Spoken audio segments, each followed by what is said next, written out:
Nothing But the Words, episode number 44. Something Isn't Working.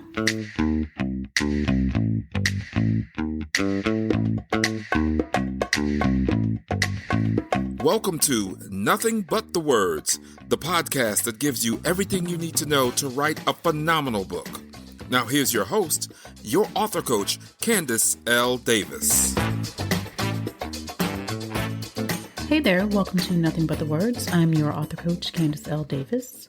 In this episode, I want to talk a bit about what to do when your book idea or some part of your book isn't working. When I first decided I wanted to commit my free time to writing books, I wasn't really looking for an income. In fact, around that time, I had been convinced by some teachers and mentors that there really was no money in writing, but I still wanted to write. My first goal was to get some of my short stories published. At the time, I wrote literary fiction, and I really wanted to be published in some of the best literary journals. But at that time, I knew I didn't have anything good enough to make the cut. There was really no point in submitting or sending in anything that wasn't going to make it because they don't give feedback. They just say no. So I had to concede at that time that writing on my own, figuring it out for myself, and maybe with the help of some small writing groups online, where most of the people were around the same level of writing that I was, just wasn't working. Now, that didn't mean I had to give up. Instead, I looked for another way. I looked for a better way to accomplish my goal. And I started with fiction writing courses at my local community college. This was the slow way to go about this process. In case you're wondering, it was one class at a time. Eventually, I reached a point where I believed my writing was good enough for those journals, and I started to submit my work. And I received plenty of rejection letters. Actually, letter is a strong word because most of them sent little slips of paper, as if you took a full sheet of paper and you cut it into about 20 slips, that's what they sent. So those were the rejection slips that I got, and they just said no thanks, essentially. Occasionally, they would say something nice like, "This isn't for us, but send something in the future." At that point, I didn't concede to the idea that maybe my writing wasn't good enough, right? I had to have the discernment to know this wasn't the time to choose a different path. I didn't give up there because I knew I had something of value. I knew this because I had done the work, I had put in the effort, and importantly, I had gotten feedback from mentors who were honest with me about what was good enough and what wasn't. And I had listened to that feedback. I kept going because my work just needed to find the right home. I continued to submit my work, and eventually I started to receive a few acceptance letters mixed in with those slips of paper that said no. I received a prestigious writing fellowship, and I won a couple of awards. None of that would have happened if I hadn't conceded early in my writing career to the fact that I needed help, that I could not do it on my own. I don't think I would have gotten very far. On the other hand, if I had conceded to those early rejection letters and said, "Oh yeah, they're right, I shouldn't be writing," I would never have experienced the success that I do enjoy today. So I might have even given up on my writing altogether, which would have led me down a completely different path in my life. In the last few weeks, we have all had the opportunity and cause to think deeply about conceding and what it really means. To surrender or to yield to something does not have to be a bad thing. To admit something is true even after you have fought against it with other people or in your own mind can actually just be a sign of maturity. Knowing when to concede is incredibly important when you're writing your book, but it's just as important to understand what to do next once you concede. Conceding that things are not going your way on your writing journey does not mean that you quit. It does not mean that you're unable to write your book. It just means you need to find some other way to reach your goal. Conceding, accepting the truth of what you're dealing with will save you time in the long run. So let's look at 3 examples of what I'm talking about. The first is when your idea is too small for a book. I almost hesitate to include this because I rarely think an idea is too small. Typically, it's just the way the idea is handled. I don't know about you, but there have been many times when someone has told me, "Hey, I'm an author, I wrote a book," and handed me something that was a scant 50 or maybe 70 pages. Now, don't get me wrong. There are great books out there. I have one on my nightstand right now. I'll tell you about it later, that are quite short. But that's because they were designed to be that short, not because the author ran out of things to say. I recently spoke with someone who told me they believed any expert should be able to write a book in a course of 3 hours. 3 hours. Okay, a book you crank out in 3 hours is not the type of book that I coach my clients to write. If that's your style, cool, but I'm definitely not the coach for you. Even a great tech manual, a great how-to book should take you more than 3 hours to write. If you just want to write a book to say that you did, so you can put author on your resume, on your speaker sheet, on your social media profiles, there's nothing wrong with that. If that's your thing, that's up to you. But I coach my clients to write to a higher level and to a higher purpose. I coach my clients to write timeless authority pieces that can stand next to the books that come from traditional publishers. Typically, that's going to take, not always, but typically, that's going to take more than 75 pages. If your book is coming out much too short, you might need to concede that the idea you're working with isn't big enough for a whole book. Now, that can be resolved. It doesn't mean you have to toss out your idea. It just means you have to recognize this is what you're dealing with. That can be resolved by tying your idea to something bigger. When my clients don't have enough content, we look for ways to connect what they do have to something else that matters to their readers. Concede that you don't have enough content, connect your idea to a larger issue or to related ideas, and you will produce a great book. I talk more about that in episode 19, so if you're wondering how to write bigger, check out that episode.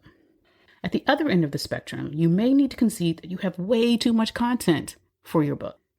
Listen, if you're like most people, you have tons of knowledge and wisdom and lots of inspiring stories to share. I don't doubt that for a minute. But if your outline is bloated, if you have a 20-page outline, and I'm talking an outline, like you haven't written content in it, it's 20 pages, or if your manuscript is over 100,000 words, you need to give some serious thought to cutting. You may need to concede that everything that you've included does not need to be included or may need to be in a second book. Of course, it's much easier to do this cutting if you catch it at the outline stage, which is why it's helpful to have a coach or a knowledgeable author or editor give you feedback on your outline. But don't be afraid to cut after you've written. In order to do that, though, you have to concede that your manuscript is too long. You have to concede that you're going to have to do this cutting, and then just do it. Some of my clients have cut as much as a whole third of their manuscripts. But they will tell you, and I will agree, that at the end of the day, their book was much better for having done that cutting. If you're in that position, I give some specific steps for cutting effectively in episode 36, but you have to first recognize and accept that that's what you need to do. The last area in which I would encourage all authors to concede when they need to, and I think we all need to, is to recognize when you need help with your book. I started this episode by sharing how I had to concede that I needed help when I wanted to get my writing published. So many of us have big dreams for our books. We see authors out there and they're publishing bestsellers. They're getting glowing reviews from important book critics.